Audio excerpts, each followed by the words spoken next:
Suddenly, there's a new series of brutal stories about President Biden, revealing that he may not actually be the person the media and supporters have made him out to be publicly. The latest is a new report revealing the president's fiery temper seen only behind closed doors. The Axios piece cites several Biden aides, both current and former, who have witnessed or been on the receiving end of the president's angry outburst. And the headline describes it as President Biden's private fury. Quote, the president's admonitions include, how the F don't you know this? Don't effing BS me and get the F out of here. I find this story so interesting, Harris, particularly because of Biden's day one promise, which remind viewers of right now. But I'm not joking when I say this.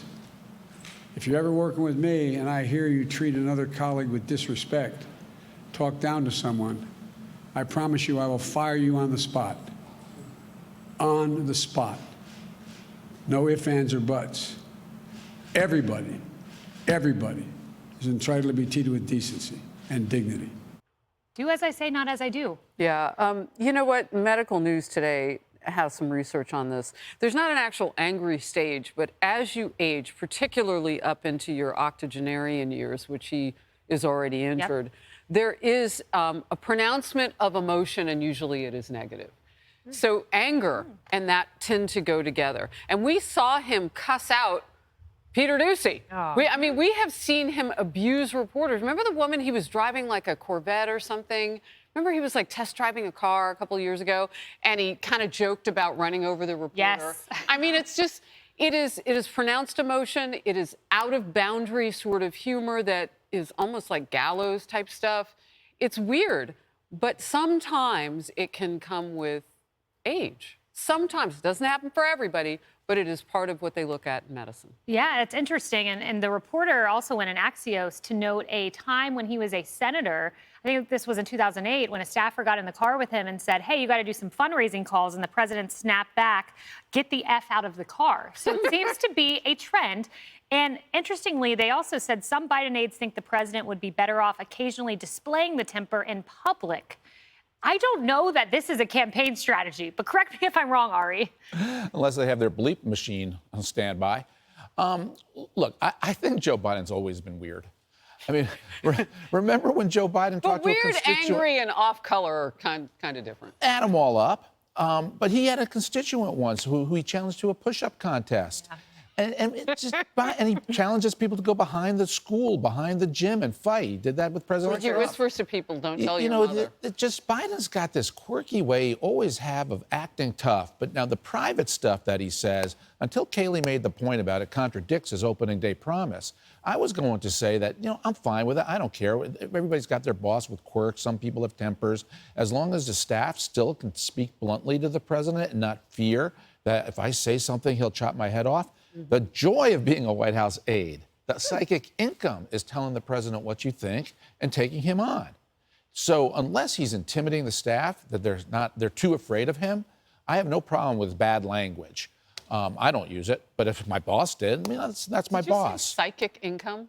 Oh, yeah. Oh, yeah. I like money better, but okay.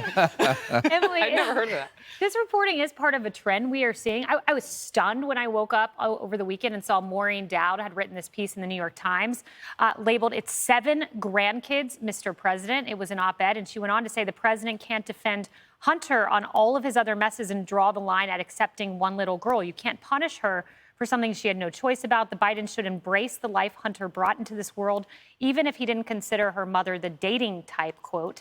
The president's cold shoulder and heart is counter to every message he has sent for a decade, and it's out of sync with the America he wants to continue to lead. That is in the pages of the New York Times. That's right. And 60% of Americans think that he's being a good dad by his sort of unwavering, unconditional standing by Hunter. We've seen a surge recently in Hunter's accompaniments on official trips, and clearly, everything from 4th of July to the state dinner I mentioned in the last block, et cetera. But the reality is that rings so hollow when the president continues to deny the existence of a 7th grandchild, being admonished and reminded by the press of her existence, having his son fly out on probably either the president's or our tax dollar dime, given their appropriation of funds, to hearings in Alabama or Arkansas, wherever it was. Excuse me for, not remembering. To say, no, I deny this, to try to argue against supporting this child. And then this is a president who claims that he's Catholic. There are books written about his Catholic faith that have been award-winning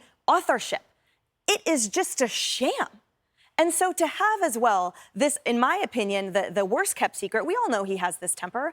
I mean, I've heard of a million different dinners here in the city included where he's have made outbursts like that all the time. So to me, it also shows in public when he has those sort of bellicose remarks and not on my watch and this is going to happen about Putin and the like, but he clearly folds after. To me, it's been a hallmark of his personality for many decades that while he brings himself out to be this sort of affable and the union guy and average Joe, he's sort of a jerk.